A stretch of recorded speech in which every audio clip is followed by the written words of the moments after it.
Hey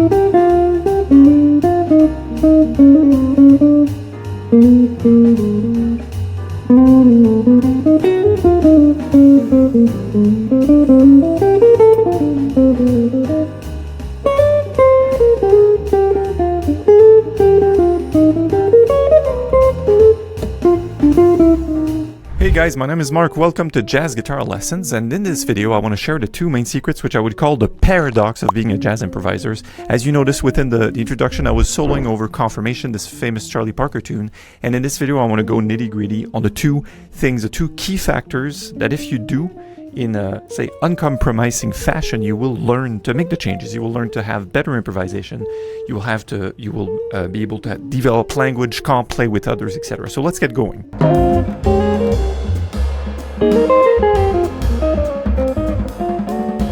So the two secrets here, you don't have to look at towards the end of the video or scroll. You can see the chapters below, of course. But here are the two main things I want to address in this video. More like off the cuff, me sharing a secret. The first thing is going to be called the forest, which is the macro awareness of what's happening within the form of the song or where we are at. Sounds very obvious. It is very obvious. Easier said than done. You know, on paper it's like, oh, just do that. Yeah, of course.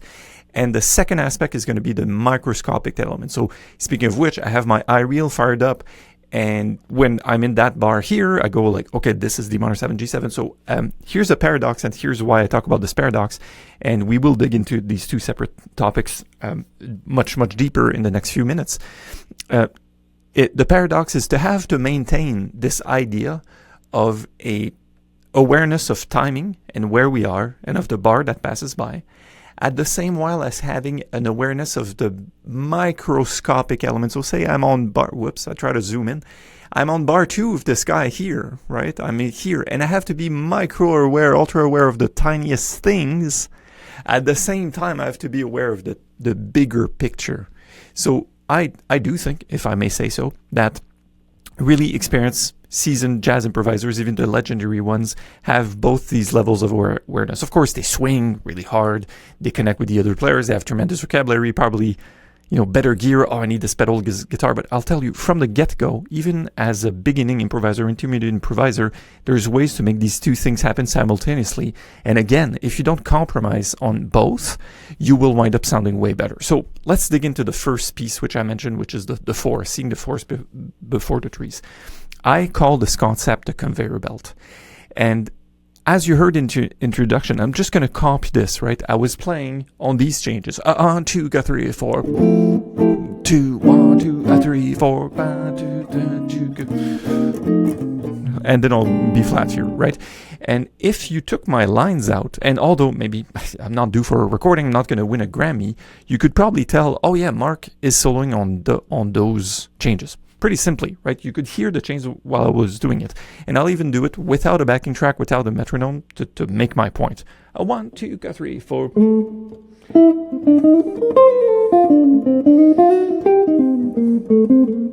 So we heard some sort of an F, we heard the E flat, the E, the A, and then the D, whatever. So I'm talking about the microscopic elements, but here's the thing.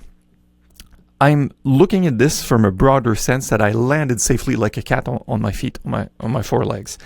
And here's the thing that's a drawback with a lot of people I work with when they start. It's that concept of the conveyor belt that they haven't fully explored. So it may be that they start to play a line and they're on F, and then the chord is already changed, they're already here, but the mind is still on the F major scale, right? And that would be a big separate video that I could do. Like, yeah, learning scales it's not enough. You know, as they say, sometimes for romantic relationships to work forever, it's like love is not enough. So it's not enough to know the scale. It's not enough to know the arpeggio.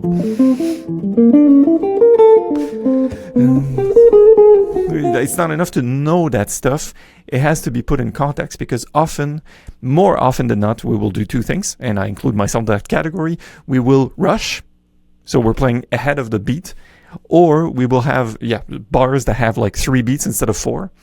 Or we will linger, which means that the amount of time we are playing here is not always adequate. And Non-experienced players or non-musicians will listen to you. It's like, nah, it's okay.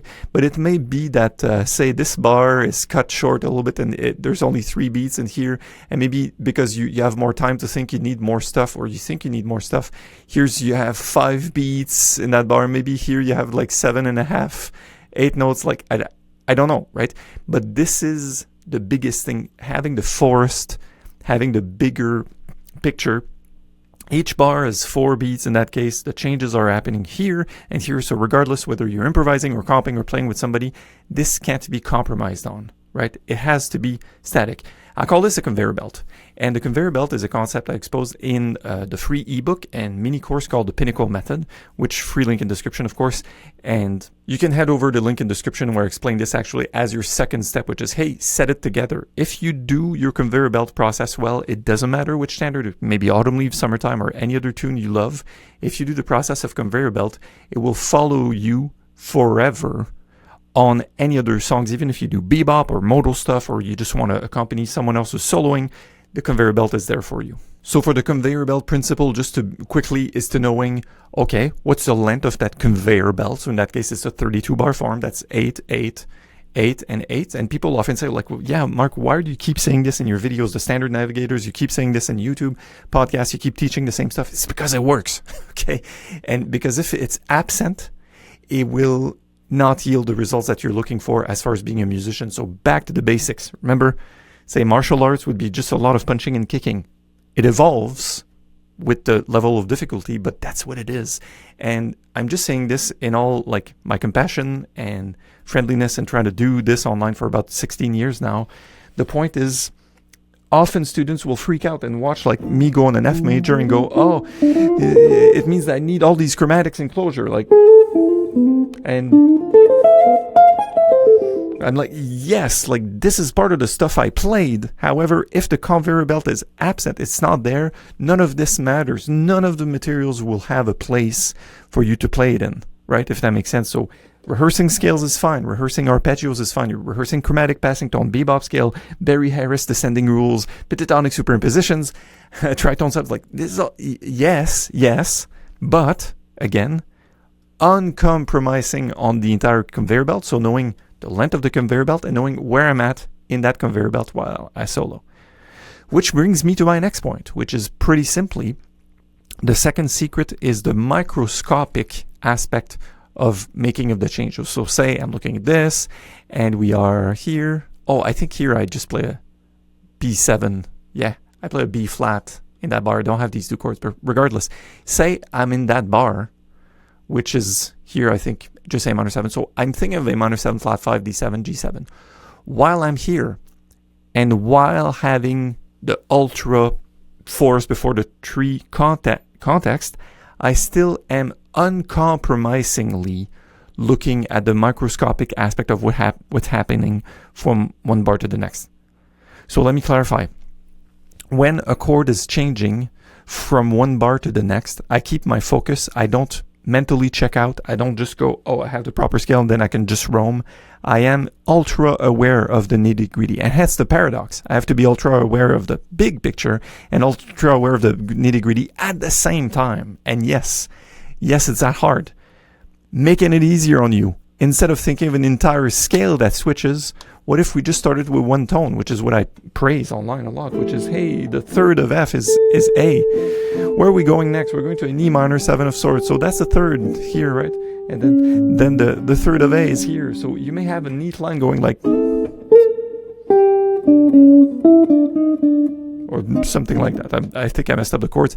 Doesn't really matter, but the point is, you are, yeah, well, maybe that's the point. Maybe it's Mark, you need to practice more on that, that segment of the tune. But the key point, the key takeaway is to be able to tell what's happening. So to summarize my point, and I think I wanted to start this video by saying, hey guys, don't practice scales. But no, actually do practice scales. But know that even if you add all the chromatic flurries within your scales, you don't have the conveyor belt, it's going to suck. If you practice all the chromatic flurries and you don't have the nitty-gritty awareness of what's happening at the point of chord change, and let me tell you, resolving 2/3, the third degree of each chord, is really, really important. You can find it within melodies of almost all important songs in our vocabulary, a repertoire of songs. If you practice your flurries of notes and you have all the positions and you tell yourself, no, it's because I don't have the F like over here, I have not F over here, and I will nail it, and I'll get to improvising, it's going to sound better. It's not. Because here's the most important thing. It's task switching. Learning a scale itself is less important than your ability to switch from one scale to the next mentally. And that's why I always provide this framework going like, instead of all the notes, like, look, you could gladly go, and then that's a different scale from F major to D minor, because, you know, the next bar has D minor, and it's like, of course you can do that. But what about just starting with one of these notes, one or two of these notes, the third, the fifth, the tonic, like knowing where they are before having like to carry with you like 7 pitches. Think about it, of my finger on the screen, like 7 pitches, and then the next bar I have another set of 7 pitches. So it's like a whole alphabet of chord notes I have to carry. So that's the scale and that's the arpeggio. But what if I had 1 note or 2 notes, like the target third? Then it becomes really child's play to nail the chords. Like, look, I'll put this on, just the thirds.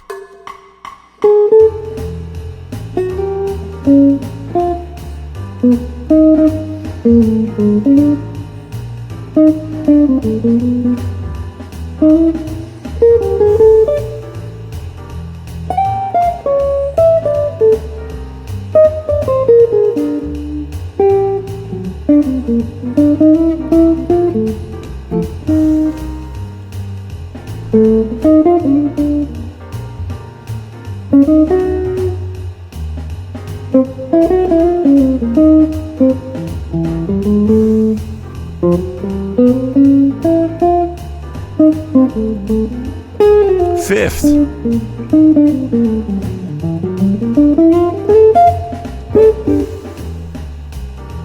So I think I made my point going like, hey, I can simplify this and know that the chord is happening. Well, know my place, know the space, where am I? How long is this thing and where am I on that conveyor belt?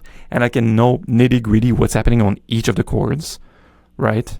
And I have a feeling that this is not going to be the video that gets the most views. So if you're still here, please leave a thumbs up or comments, because this is like really the deep work. But again, if you're aware of that thing and you're aware of the micro, it's inevitable that you will solo and have success in it, because the rest of the stuff will develop around it. The key mistake, and I think I'm starting to repeat myself, so I'll stop on that. The key mistake is believing that more stuff, more scales, more arpeggio will yield that, while all we need to look at is, hey, there's this bar 4/4. I keep having people you can look at the fellowship, the DPP, I keep telling them, like, there's 3 things you should do with your practice. You should have a timer to know what you're practicing on and not get in the rabbit hole. You should definitely be focused, which means you're working on the thing that's right in front of you, and you should definitely play to a pulse. So if you're looking at your practice time and it's not in a pulse, why would you expect that once you set up a pulse or jam with people that the result is going to be good? It's not. So you will solo half-ass, have a bar 5/4, have a bar 6/8, have bars that vary, and the feeling of it doesn't sound as good. So remember, we talk a lot, like as instructors on YouTube, the contents of it. The contents, which is the scales, the arpeggios, and I can't show you guys to play rests. Well, although I could, which is take your hands off. But the container of this information, which is the length of the form, is as important, if not, because if you build the most beautiful lines and the most beautiful things and it does not fit within that container, it is useless and it's going to sound terrible. So that's what I've been doing for the past 15 years. My name is Marc from Jazz Guitar Lessons. I hope you've enjoyed this video. Please like and subscribe and leave me a comment. There's also plenty of podcasts in which I address similar topics.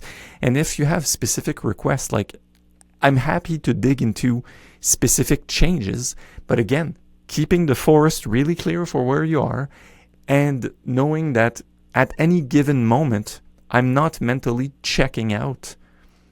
I'm still totally engaged with what's happening on a micro level, then these 2 things will make you invincible as a jazz improviser. All right, see you next time. Take care.